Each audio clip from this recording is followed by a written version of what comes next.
देखो नवरंगपुर जिलार मंडई महोत्सव लोक महोत्सव 2025 आज पवित्र भैरव पीठ पड़ागढ़ आज आरंभ होती।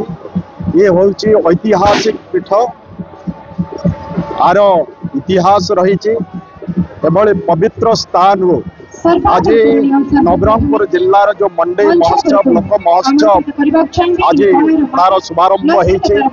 आज शुभारंभ कार्य मो सहित आमर जंगल परिवेश मंत्री श्री गणेशराम खुंटिया भी आज योगदान देते। आमर कला संस्कृति आम गर्व करुचु। ये नवरंगपुर जिला प्रकृति और संस्कृतिर गंताघर आपको सबुदिन उज्जीवित रखा सरकार तरफ मंडई महोत्सव लोक महोत्सव प्रति वर्ष पालन करा जाए।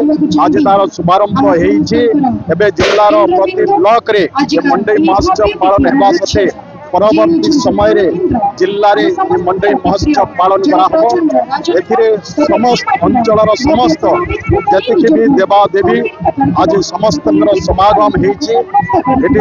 हजार हजार संख्यार ये अंचल लोके समस्ते सामिल होती। मंडई महोत्सव ये सांस्कृतिक महोत्सव आज सबुदिन उज्जीवित रखापी आमर संस्कृति आम परंपरा जहाँपाई आम गर्व करुचे से भली लोक परंपरा को आम सबुदिन बजाय केमती रखबो कार्यक्रम चालू रही। निश्चय मो सहित आसीथिबा आमर मान्यवर मंत्री जंगल परिवेश श्री गणेशराम खुंटिया एवं ए अंचल समस्त जनसाधारण जो माने सरकार तरफ प्रशासन तरफ ये कार्यक्रम जो आयोजन होती आगामी दिन सब जगह पालन करा आगामी दिन में भी आमर ये जो लोक संस्कृति लोक परंपरा जो लोक नृत्य लोक वाद्य ये सब केमती सबुदिन बजाय रही जो प्रयास होचे निश्चय मो आशा करी ये माध्यम रे आमे आमर संस्कृति परंपरा को आज उज्जीवित करी रखी पारिबा।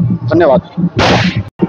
ये आस्थार पर्व ये विश्वास पर्व रीति रिवाज संस्कृत पर्व निश्चित भाव